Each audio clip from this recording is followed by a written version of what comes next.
Hello everyone, मेरा नाम है शिवानी और मैं देहरादून से हूँ। मैं एक लाइफ कोच एनर्जी हीलर हूँ। तो पिछली वीडियो में मैंने आपसे बात करी थी व्हाट इज़ हीलिंग, और इस बार मैं बात करने वाली हूँ how to start your healing journey step by step. तो चलिए वीडियो को आगे बढ़ाते हैं, लेकिन उससे पहले चैनल को सब्सक्राइब ज़रूर कर लीजिएगा, अपना बहुत सारा प्यार दीजिएगा और कॉमेंट में लिखिए आई एम द बेस्ट। तो पिछले वीडियो में हमने बात करी थी कि हीलिंग्स कोई मैजिक पिल नहीं होती है कि आपने खाई और आज आपकी हीलिंग हो गई। अगर आप बोलते हो कि मुझे हील होना है, तो हम बात करेंगे कि क्या क्या स्टेप आप ले सकते हो। आपने रील्स देख ली, आपने वर्कशॉप ज्वाइन कर ली, उससे हीलिंग्स नहीं होती हैं। ये ना एक डेली रिलेशनशिप है आपका खुद के साथ। So step number 1, accept that you are hurt. अक्सर इस स्टेप को लोग स्किप कर देते हैं।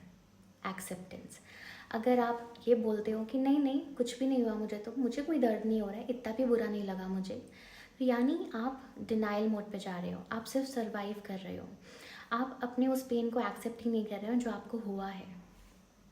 सो start breathing and pause and let this sink in कि हाँ, मुझे कुछ तो हुआ है, कुछ तो चीज़ है जो मुझे बुरी लग रही है। तो एक्सेप्ट करना स्टार्ट करो सबसे पहले। Step number 2, stop rushing for results. आप रिजल्ट के पीछे भागना बंद कर दो।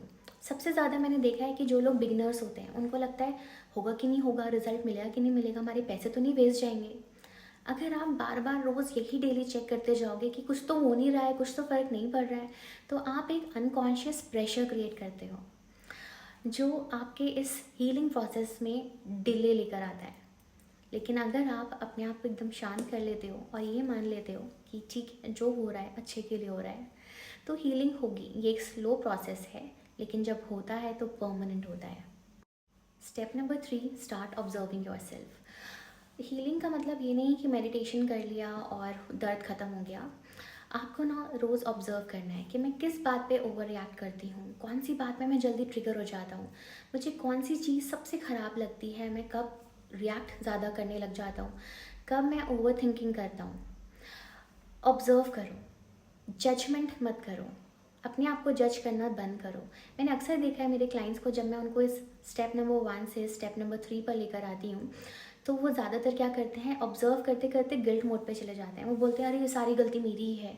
आपको ये नहीं करना है, गलती कभी भी किसी की नहीं होती है। हम सब इंसान हैं और हम सबसे गलतियाँ होती हैं, भगवान से भी गलती होती है। तो start observing, pause, breathe and write कि आपको कब कब चीज़ें, कौन सी चीज़ें ट्रिगर करती हैं, ख़राब करती हैं, बिना किसी जजमेंट के। Step number 4, express not suppress. तो बिगनर्स के लिए सबसे इम्पॉर्टेंट और सेफ हीलिंग टूल है वो है एक्सप्रेशन। तो जब आप एक्सप्रेस करते हो, तो आप लिख सकते हो, आप रो सकते हो, किसी एक ट्रस्टेड पर्सन से आप अपनी बात शेयर कर सकते हो। ट्रस्टेड मीन्स 1, 5-6 ट्रस्टेड पर्सन नहीं होने चाहिए। रिमेंबर, अपनी प्रॉब्लम्स को कम से कम शेयर कीजिए। I will tell you in some other video कि क्यों, but for now just keep in your mind कि कोई एक ट्रस्टेड पर्सन हो, राइट। मैंने अक्सर देखा है मेरे क्लाइंट्स क्या करते हैं, उन्हें जब मैं बोलती हूँ कि आप किसी से बोल सकते हो, आप मुझसे बोलो, वो अपने किसी कज़न, किसी फ्रेंड अपनी प्रॉब्लम्स बता देते हैं और फिर आपकी प्रॉब्लम्स का फ़ायदा उठाया जाता है। तो ये गलती नहीं करनी है बोल के भी। ओके, तो जब ये समझना बहुत ज़रूरी है कि आपको सबसे ज़्यादा डिस्ट्रॉय क्या करता है। सबसे ज़्यादा डिस्ट्रॉय करता है आपके दबे हुए इमोशंस। जब आप अपने इमोशंस को अंदर दबा लेते हो, तो वो आपकी बॉडी में डिजीज़ बनकर बैठ जाते हैं, जो हमारे लिए बहुत ज़्यादा डेंजरस और हार्मफुल होता है। तो एक्सप्रेस करना स्टार्ट करो। सबसे प्यारा टूल तो यही है कि आप देखो, लिखो, आपको जो भी बुरा लग रहा है आप लिखते जाओ, लिखते जाओ, लिखते जाओ, फाड़ते जाओ, जलाते जाओ। किस किस ने जब वी मेट देखी थी, वो गीत करवाती है ना शाहिद कपूर से कि तुम में वो फ़ोटो लो और उसको फाड़ो और उसको गालियाँ दो, जो बोलना है बको और उसको फ्लैश कर दो। यही चीज़ आपको भी करनी है। Step number 5 is create one small daily practice. आप कोई भी प्रैक्टिस चूज़ कर सकते हो, लाइक 5 मिनट साइलेंस में बैठ सकते हो, 3 डीप ब्रेथ वर्क कर सकते हो, एक ग्रैटिट्यूड लाइन बोल सकते हो कि I am so grateful for this beautiful morning, मैं आज के दिन के लिए बहुत ज़्यादा शुक्रिया अदा हूँ। या आप ये बोल सकते हो कि मैं सिर्फ आज के लिए अपने साथ बहुत ही जेंटल और काम बिहेव कर रहा हूँ। इनमें से आप कोई भी चीज़ कर लो। हमेशा याद रखना, कंसिस्टेंसी मैटर करती है, इंटेंसिटी नहीं। रोज़ का थोड़ा एक दिन के ज़्यादा से बेटर होता है। Step number 6, ask for support.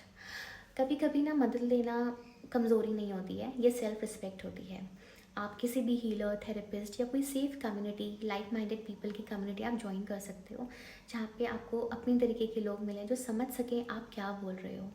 क्योंकि ये जो जर्नी है ये अकेले की नहीं होती है, इसमें जब आप अपने साथ आपके जैसे लोगों के साथ जब आप मिलते हो तो ये जर्नी और भी बहुत ज़्यादा सुंदर हो जाती है। तो अगर आप बिगिनर हो तो ये याद हमेशा रखना कि हीलिंग का मतलब परफेक्ट बनना नहीं है, रियल बनना है। और अगर आज आपको ये रियलाइज़ हो रहा है कि हाँ, ये मेरी हीलिंग जर्नी है, मैं भी कुछ कर सकती हूँ, मैं अपने लिए कुछ कर अपने लिए वो ट्रांसफॉर्मेशन जर्नी बना सकती हूँ, तो हमेशा याद रखना, हेल्प लेना कभी ना भूलें। और इस वीडियो को सेव कर लो, क्योंकि एक बार देखने से हीलिंग नहीं होती है, आपको बार बार खुद को याद दिलाना पड़ता है, आपको बार बार उस जर्नी को रीस्टार्ट करना पड़ता है। क्योंकि आपने आज ये सुना, आप भूल जाओगे और फिर से वही बैक टू नॉर्मल आपका जो है प्रॉब्लम्स। लेकिन जितनी बार आप इसको सुनोगे आपको समझ में आने लगेगा, ट्रस्ट मी। तो दिल से थैंक यू, और बेल आइकन पे हिट कर लेना, चैनल को सब्सक्राइब कर लेना। Thank you.